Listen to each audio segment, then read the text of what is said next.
Seven Samurai is a movie directed by Akira Kurosawa and was released in 1954.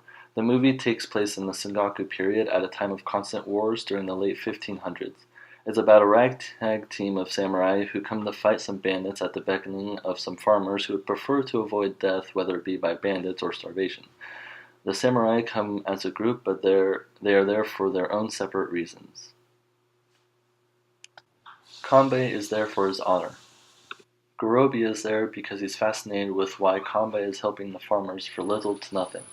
Shichiroji is there as an old friend of Kanbei. Kyuzo is there to improve his skills. Hahachi is there because he would rather do something besides chop wood. Katsushiro is there to learn from Kanbei to become a better samurai. And Kikuchiyo is there to prove Kanbei that he can be a samurai, for we later find out that he is born a farmer. Some other major characters include Rikichi and Yohei.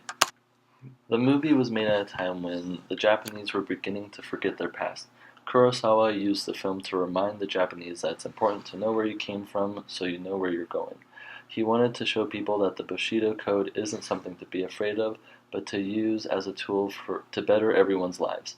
Kurosawa did this by showing that individually, the farmers and samurai are weak, but together they are strong. He reinforced the idea by filming several examples of bad things happening when people act out of their own self-interest. The first is when the elder, and a couple of others, don't want to leave the huts that reside outside the main village and across the river because it's their homes, and even though protecting them would result in the loss of the village. So the elder decides to stay in his large hut, and the result is death by fire.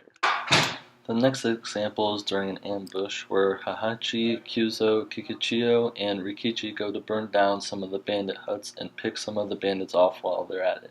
It's a good move, except for the only reason Rikichi is there is because he wants revenge since the bandits took his wife. It's a selfish act, and when Rikichi runs back to try to save his wife, instead of retreating with the group when they had the chance, it results in the death of Hahachi.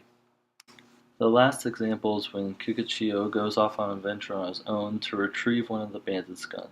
He saw that Kyuzo was being praised for fetching one of the guns, so Kikuchiyo wanted that same praise for himself.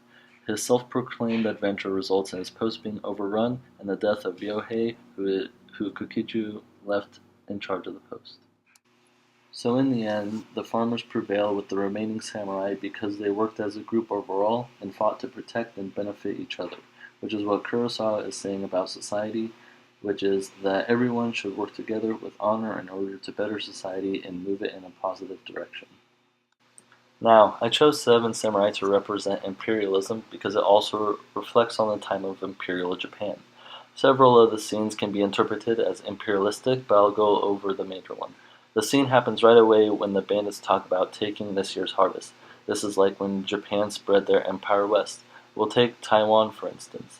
Since the Japanese were moving quite rapidly to an industrial society, they needed food to support all the people moving into the cities. That food would come from places like Taiwan, whose people were considered lower class since they were not of pure Japanese blood, where Japan would basically take the crops from the Taiwanese to use for the mainland people. The bandits in the beginning scene and throughout the movie therefore represent the imperialistic Japanese. The bandits losing the battle reflects on the idea that subordinating others instead of working with others is not good and does not end up benefiting society in the long run. The idea of the group versus the individual flows from one era to the next. There are plenty of examples where the people working together outdo the people who don't. Kurosawa reminds everyone of that, which is why his movie is an important piece of history. My postmodern work is Game of Thrones, and it is set in medieval times where knights roam and fight. The show is based on a book series called A Song of Ice and Fire written by George R.R. Martin. Game of Thrones is about a game for the Iron Throne, though it's not really a game but more of a constant complex war with many sub-wars that result in mass death and destruction, and is all tied up in betrayal. The show begins with the death of King Robert Baratheon, whose death starts a giant power vacuum after Ned Stark, Robert's right-hand man, discovers that Robert's heir is not really his son but the product of incest between his wife and her brother. So once news spreads of this, everyone begins to claim rights to the Iron Throne and chaos ensues. Some major characters in this conflict include, but are not limited to, Arya Stark, Bronn Stark, Sansa Stark, Cersei Lannister, Jaime Lannister, Tyrion Lannister, Theon Greyjoy, Bronn, Brienne of Tarth, Sandor Clegane, Samwell Tarly, Lord Varys, and... You stand in the presence of Daenerys Stormborn of House Targaryen, rightful heir to the Iron Throne, rightful Queen of the Andals and the First Men, protector of the Seven Kingdoms, the Mother of Dragons, the Khaleesi of the Great Grass Sea, the Unburnt, the Breaker of Chains.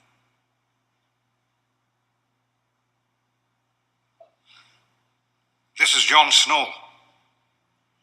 As well as 200 other characters, but we'll have to save those for another time. I would say that the main theme is that the author is trying to convey is that family and yourself is the only things you can really rely on. I also think that this is the theme that flows from one era to the next. Most people do everything for their families. In the past, nobles arranged marriages to make the family stronger and would do anything to make sure that the family survives. And in Game of Thrones, this is no exception. It's the family name that lives on. It's all that lives on. Not your personal glory, not your honor, but family. Do you understand?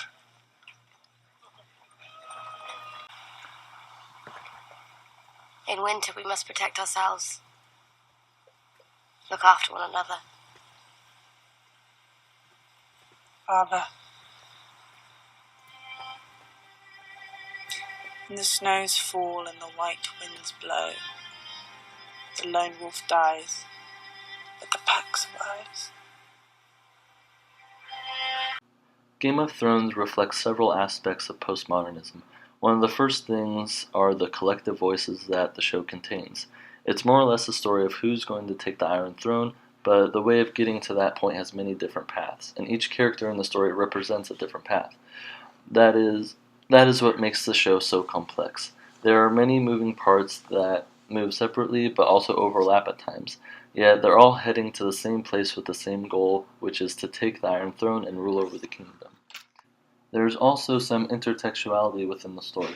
Not all of it is apparent, but probably the most obvious intertextuality within Game of Thrones is through Ned Stark, who is played by Sean Bean. Ned Stark dies early in the series, and it seems to have become an unspoken rule in the movie industry that whatever character Sean Bean plays must die.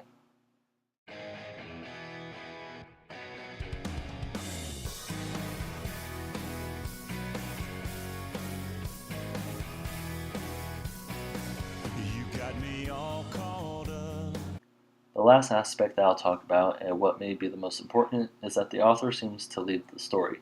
Anything goes in the show, and there's no group or person that is favorited. This is promptly shown by the amount of death in the show. Literally, any one of your favorite characters could die at any moment, and that's what makes this a postmodern work, because no one has plot armor. The story just is, and that is all.